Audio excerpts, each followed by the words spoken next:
And after you did a number of singles in the 80s, I know that you took a break for a while from doing the recording and everything. So was there anything in particular that you pursued during that time?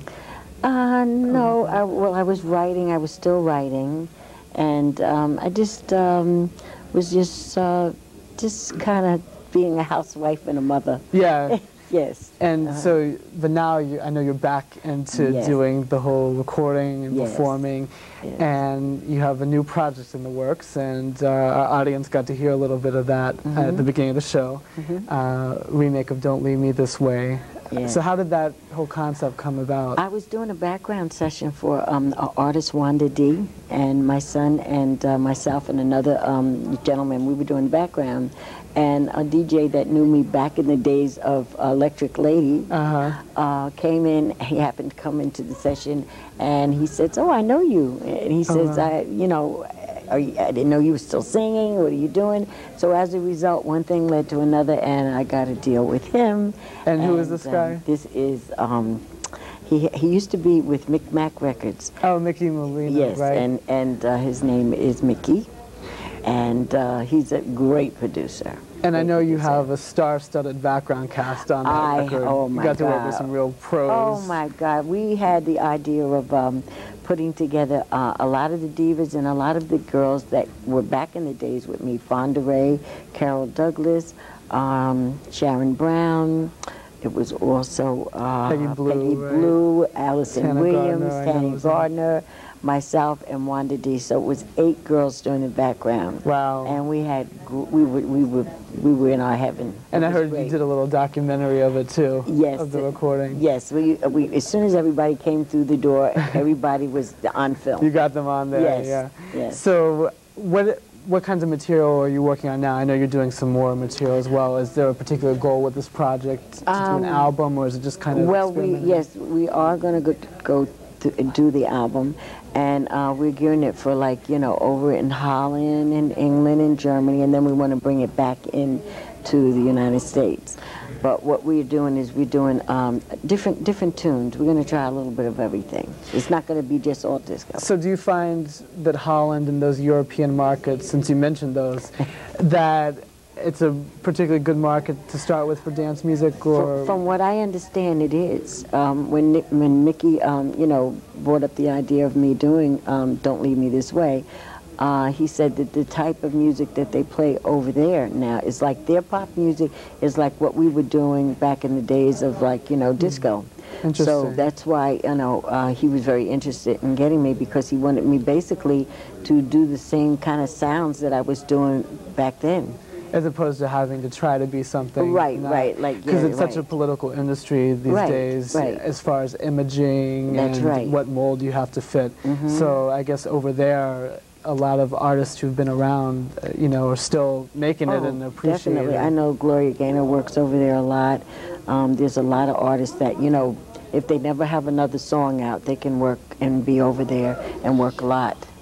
Now, working with this producer, Mickey, I was talking to you earlier, and you told me that you really enjoy working with him. What is it about his approach, and what's important to a vocalist when they're working with a producer in the studio? What is important? I think Vince was very good to work with too. Vince Montana, yes. he did the Electric Lady Yes, album, he did. right? And one thing, I think when you're bringing out an artist, the best thing is to let them, if they have some sort of musical ability, is to let them be themselves and do what they think is best for them. Not that everything is right, but Mickey is great about what I write. He seems to, you know, like most of the stuff that I've been writing, and he kind of gives me a free hand on what I really want to do, and that's great. And it lets you get back to the songwriting too, which I'm sure is very important to you as far as communicating your musical vision. Yes. So, as a writer, how do you do it? Do you just sit down, you come up with random melodies in your head, you just get inspiration from above, or what? How does that all happen? Sometimes it just all comes all together. The melody, the words, then sometimes I'll just write down on a piece of paper just titles just certain titles that, you know, and then I'll go back and say, okay, what this title says this, let me write something about that. And basically, I don't really need to go to a keyboard and write chords or anything.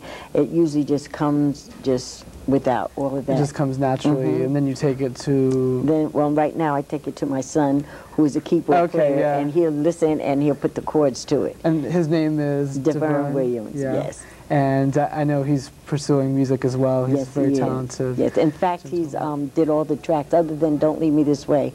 On the other 2 songs that I've already wrote, he did the tracks already. Oh, really? Yes, so we have 3 songs completed. And we're going for like another 10. Oh, wow, so you're going to have well, a whole when I was recording, it was only 8 or 9. Now it's like they tell me on a CD, it's like 14, well, back 15, then in disco, the songs were so long, too, like 7, 8 minutes. That's so, true.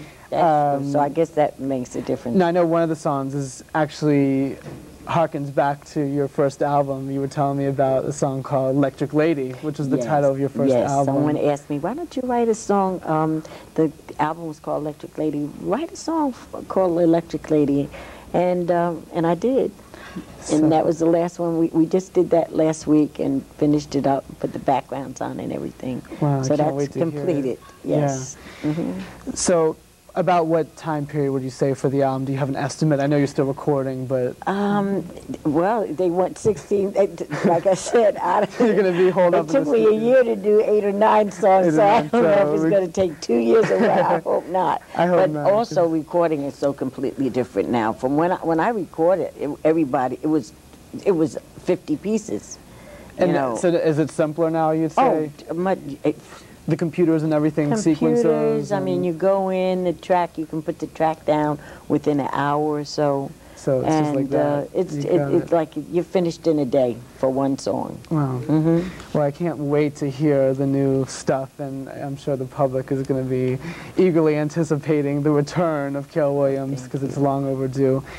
And I want to thank you for being here on the show today. It's been a pleasure. Thank you. Thank you so much. I also want to let people know there are actually a few CDs in stores they can get that have your songs on them. Yes. Your classics like Love Is You is on a Salsoul compilation. Actually, Love Is You was out again by Groove Jet. They sampled it, They sampled it, and it did very well.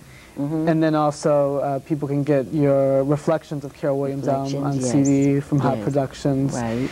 And another one you sang on Tony Velour Orchestra is on CD. So Take It Easy, I think, might be out still. Oh, that one too? Okay, yes, so it's out there, folks. You know, you can get it. Before you leave, would you sing us one more song? I certainly would. And it happens to be called... One More Time. One More Time. This is a classic from 1980. It was released on Emerald Records. Yes, which is part of Atlantic. Okay, great. This is a beautiful song, one of my favorites. So thank you so much again for being here. Thank you for having me. And I wish you much continued success. Thank you, and good luck with your show. Thank you. Okay.